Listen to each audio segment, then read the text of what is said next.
যদি নিরপেক্ষতা হারায় তাহলে এই সরকারে কি নির্বাচন অনুষ্ঠান করার কোনো নৈতিক অধিকার থাকবে? যারা নাকি নির্বাচন করবে তারা উপদেষ্টা পদ থেকে পদত্যাগ করে নির্বাচন, যদি কেউ করে পদত্যাগ করে করবে, এই কথা একদমই অর্থহীন। উনি কিন্তু ওরা স্ট্যাটাসের মাধ্যমে আর্মিকে একটা পার্টি হিসেবে দাঁড় করে দিছে। আর্মির সঙ্গে মিটিংয়ে বিএনপি ছিল, জাতীয় পার্টিও ছিল, সেখানে তো জামাতের লোকও ছিল। নাহিদ ইসলাম কিন্তু তার বিবৃতিতে জামাতের নাম উল্লেখ করে নাই। প্রসঙ্গটা হলো মির্জা ফখরুল ইসলাম যে কথাটা বলেছেন, সেই কথাটা আসলে সঠিক কি সঠিক না, সেই কথাটা কি বাস্তবতার সঙ্গে মেলে কি মেলে না, এটা একটা প্রশ্ন। আর এই কথাটার প্রেক্ষিতে নাহিদ ইসলাম উনি একদিকে বৈষম্য বিরোধী ছাত্র আন্দোলনের নেতা ছিলেন আমরা দেখেছি, এবং একই সঙ্গে উনি তারপরে সরকারের উপদেষ্টা হয়েছেন। উপদেষ্টা হওয়া মানে এই অন্তর্বর্তীকালীন সরকারে উনি একটা পার্ট হয়েছেন। তারপরে সরকারের একটা পার্ট হয়ে উনি যে বক্তব্যটা দিয়েছেন, সেই বক্তব্যটা উনি ওখানে বসে দিতে পারেন কি পারেন না। উনি হয়তো বলবেন যে আমি এটা ফেসবুকে দিয়েছি, সোশ্যাল মিডিয়ায় দিয়েছি, কিন্তু ব্যক্তিগত উনি থেকে যাচ্ছেন। নাহিদ ইসলাম যেখানেই বক্তব্য দেন সেটাই উপদেষ্টার বক্তব্য হবে, কাজে আমরা সেটাকে সেভাবে নেব। এই দুটো পয়েন্টে আপনি এটাকে আলোচনা করতে পারেন। আমি প্রথমে মির্জা ফখরুলের বক্তব্যটা নিয়ে বলি। মির্জা ফখরুল যে কথাটা বলেছেন, এই কথাতে আমি কোনো ভুল ধরার কোনো সুযোগ দেখি না। উনি বলেছেন যে যদি এই সরকার তার নিরপেক্ষতা হারায় তাহলে নির্বাচন একটা নিরপেক্ষ সরকার আন্ডারে, এই সরকারের আন্ডারে নির্বাচন হবে না। ঠিকই তো আছে। যদি নিরপেক্ষতা হারায় তাহলে এই সরকারে কি নির্বাচন অনুষ্ঠান করার কোনো নৈতিক অধিকার থাকবে? থাকবে না তো। এখন প্রশ্ন হচ্ছে তারা কি নিরপেক্ষতা হারিয়েছে কিনা, অথবা হারাতে যাচ্ছে কিনা, অথবা নিরপেক্ষতা হারানোর কোনো নমুনা আমরা দেখছি কিনা। আমি এই তৃতীয় প্রশ্নের জবাবে বলবো আমরা নমুনা দেখছি। কিভাবে দেখছি? যেমন ধরেন ছাত্ররা প্রথম বললো তারা রাজনৈতিক দল করবে, পরে বললো না রাজনৈতিক দল করবো না, রাজনৈতিক শক্তি করবো, শক্তি হিসেবে থাকবো। পরে আবার কালকে দেখলাম তারা ফেব্রুয়ারিতে একটা দল ঘোষণা করতে যাচ্ছে, নাগরিক কমিটি বলেছে। নাগরিক কমিটি, বৈষম্য বিরোধী ছাত্র আন্দোলন এবং এই তিনজন উপদেষ্টা, এরা আসলে সমর্থক। তাদের প্রত্যেকটা কর্মকাণ্ডে আমরা দেখেছি তারা একই ধরনের আওয়াজ করে, একজনের কথা আরেকজনের ইকো হয়, এবং এটা দেখতে বুঝতে কারো কোনো অসুবিধা হচ্ছে না। আমরা এটা বুঝে গেছি ওনারাই তারা। এখন তার মানে তারা আগামী নির্বাচনে অংশ নিতে যাচ্ছে, এটা মোটামুটি স্পষ্ট হয়ে গেছে। তাছাড়াও যদি নাও ধরি আমি এটাকে, তারপরে আমরা দেখব আমাদের অনেক উপদেষ্টা তারা তো এই দেশেরই নাগরিক, তারা তো তাদের একটা এলাকা আছে, ওই এলাকায় আপনি যদি খবর নেন তাহলে দেখবেন ওখানে কিন্তু ওই এলাকার লোকজন এবং তার মানে নিয়োগকৃত লোকজন তারা ওখানে নির্বাচনে এক ধরনের প্রস্তুতি দিচ্ছে, এবং তারা বলছে যে উনি নির্বাচন করবেন এখানে সামনে।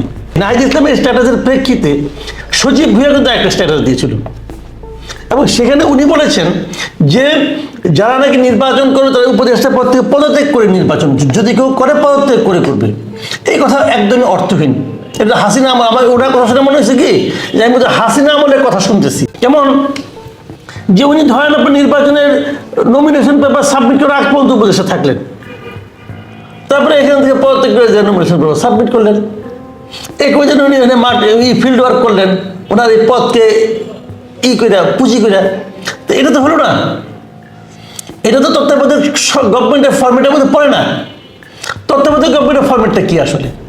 সেটা হলো এমন একটা সরকার থাকবে নির্বাচনের সময় যারা নিজেরা নির্বাচনে প্রত্যক্ষ অথবা পরোক্ষভাবে অংশগ্রহণ করবে না। তো সেই ফরম্যাট তো থাকতেছে না। কাজেই মির্জা ফখরুলের আশঙ্কা আমি সাপোর্ট করি, মির্জা ফখরুলের আশঙ্কা সঠিক। এখন এর জবাব দিতে যে নাহিদ ইসলাম যা লিখেছেন তার ফেসবুকে, সেটা আমি মনে করি এটা খুবই একটা আপত্তিকর বক্তব্য। উনি কি লিখেছেন আমি এটা পড়ে শুনি আপনাকে, যে বিএনপির মহাসচিবের নিরপেক্ষ সরকারের দাবি মূলত আরেকটা ১/১১ সরকার গঠনের ইঙ্গিত বহন করে। বিএনপির এই দাবি ১/১১ ইঙ্গিত বহন করে কিভাবে? প্রমাণ করুক তো। উনি নিরপেক্ষ সরকার উনি চাইতে পারেন না। উনি একই সঙ্গে দুটো কথা বলেছেন যে যদি আপনারা এই আচরণই করতে থাকেন তাহলে আপনাদের নিরপেক্ষতা প্রশ্নবিদ্ধ হবে, তাহলে আপনি নিরপেক্ষ থাকেন। তো এইটা ১/১১ সরকারকে মানে গঠনের ইঙ্গিতটা কিভাবে করলো, এটা আমার কাছে ক্লিয়ার না। এবং ১/১১ করে যে কথা আপনিও বললেন যে বিএনপির লাভ কি? বিএনপিতে কোনো লাভ নাই। কাজেই এই কথাটা ওই চেয়ারে বসে নাহিদ ইসলাম বলতে পারে কিনা এটা আমার আপত্তি আছে, ঘোরতর সন্দেহ আছে। আমি বরং নাহিদ ইসলামের বক্তব্যের একটা সবচেয়ে যে জিনিসটা খারাপ দিক দেখি সেটা হলো, আমি তো মনে করি এই কথা বলার মাধ্যমে উনি নিজেই একটা একে এগারো সরকারকে ইনভাইট করতেছেন। আপনি দেখবেন এর আগে কিন্তু উনি বলেছেন, এই ওনার ইয়েতে স্ট্যাটাসে কিন্তু আছে যে আর্মির সঙ্গে মানে 5ই আগস্টের পরে আর্মির সঙ্গে এই বিএনপি সহ রাজনৈতিক দলগুলো বসে একটা মানে আর্মি নির্ভর একটা সরকার গঠনের পায়তারা করছিল, ছাত্ররা সেটাকে বাধা দিয়েছে, মুক্ত মুক্ত। তার মানে কি, এগুলি বলার মাধ্যমে উনি কিন্তু ওনার স্ট্যাটাসের মাধ্যমে আর্মিকে একটা পার্টি হিসেবে দাঁড় করে দিয়েছে, জনগণের বিপরীতে একটা পার্টি হিসেবে দাঁড় করে দিয়েছে আর্মিকে। মানে ওনাদের কাউকে পছন্দ হচ্ছে না, আর্মিও পছন্দ হচ্ছে না, বিএনপিকেও পছন্দ হচ্ছে না, কাউকে পছন্দ হচ্ছে না। কিন্তু ওই মিটিংয়ে তো জামাতও ছিল, উনি জামাতের কথা কিন্তু বলে না, বিএনপির কথা বলতেছে। তো এইগুলি বলার মাধ্যমে হয়েছে কি, উনি আর্মিকে একটা পার্টি বানিয়ে দিচ্ছেন। এটা রিস্কি, আমি মনে করি উনি খুবই রিস্কি গেম খেলছেন। নির্বাচন যত ঘনে আসবে তত এই দ্বন্দ্বগুলো স্পষ্ট হতে থাকবে, কারণ যেহেতু নির্বাচন থেকে উভয় পক্ষই নিজেদের স্বার্থ উদ্ধারের চেষ্টা করতে চাইছে, অতএব নির্বাচন যত ঘনে আসবে তত এই দ্বন্দ্বগুলো স্পষ্ট হতে থাকবে, ততই পোলারাইজেশনটা ক্লিয়ার হতে থাকবে, যে কে কার সঙ্গে আছে বুঝতে পারবেন। যেমন এখানে আর্মির সঙ্গে এই মিটিংয়ে বিএনপি ছিল, জাতীয় পার্টিও ছিল, সেখানে তো জামাতের লোকও ছিল। নাহিদ ইসলাম কিন্তু তার বিবৃতিতে জামাতের নাম উল্লেখ করে নাই। তার মানে বোঝা যাচ্ছে জামাতকে উনি কিছু প্রতিপক্ষ মনে করছে না, বিএনপিকে মনে করছে। তো এখান থেকে কিন্তু আপনি মেরুকরণটা কিন্তু আপনার কাছে স্পষ্ট হয়ে যাবে আলটিমেটলি।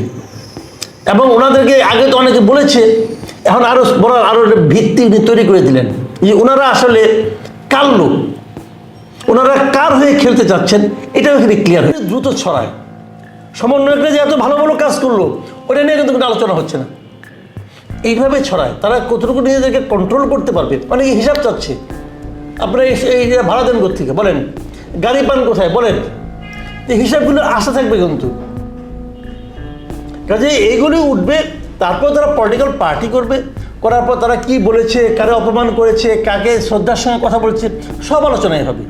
আমরা এবার একটু ভিন্ন প্রসঙ্গে যাই, সেটা হচ্ছে যে আজকে একটি দৈনিক পত্রিকা কালের কণ্ঠ তারা একটা রিপোর্ট করেছে যে 31% বিদেশি বিনিয়োগ আমাদের কমে গেছে, এবং এটার জন্য অবশ্যই রাজনৈতিক এবং অর্থনৈতিক অনিশ্চয়তার কথা রিপোর্টের মধ্যে এসছে। কিন্তু যেটা সবচাইতে বড় বিষয় সেটা হচ্ছে যে বেকারের সংখ্যা এই বছর প্রায় 1,70,000 বেড়েছে গত বছরের তুলনায়। মানে এই যে আমরা এত রাজনৈতিক সংকটের মধ্য দিয়ে যাচ্ছি, প্রতিদিনই আমাদের সরকারের অনেক সমালোচনাও হচ্ছে, এই সবের মধ্যে আসলে আমাদের মূল যে অর্থনৈতিক ভিত্তি যেটার উপরে দেশ টিকে থাকবে, সেই জায়গায় আসলে সরকারকে আপনি কিভাবে বিচার করতে চান, কিংবা কোনো সংকট সমাধানের জন্য যদি কিছু বলেন। এই সরকার আপনি নিজে একবার চিন্তা করেন তো, গত 6 মাসে এই সরকার কোন সংকটটা সমাধান করতে পারছে বলেন তো আপনি? এই সরকারটাকে আমি বলবো একটা মানে আপনার ক্যাপাবল সরকার না, এরা কিছু সিরিয়াসলি নেয়ও না বোধ হয়। এই যে আপনি বললেন যে বিদেশি বিনিয়োগ কমে গেছে, কমে যাবে তো, কমে যাবে এই কারণে বিদেশের যাকে আপনি বিনিয়োগ করতে, মুখে মুখে সবাই বলবে হ্যাঁ ইউনূস সাহেব বলছে অবশ্যই আমরা বিনিয়োগ করবো, অমুক করবো, সব বলবে। তারপরে তারা ওয়েট করবে যতক্ষণ পর্যন্ত দেশে একটা স্ট্যাবল গভর্নমেন্ট না আসবে, ততক্ষণ পর্যন্ত কোনো বিদেশি এখানে বিনিয়োগ করবে না। এটা সারা দুনিয়ার নিয়ম। তারা তো জানে না যে এই সরকার কতদিন টিকবে। তারা একটা স্টেবল গভর্নমেন্ট যেখানে আসতে পারেন, তারা জানে এই গভর্নমেন্ট মিনিমাম 4 বছর অথবা 5 বছর টিকবে। ওকে, তাহলে আমি আমার বিনিয়োগটা করতে পারি। এই অস্থিরতার মধ্যে কেউ কখনো বিনিয়োগ করে না।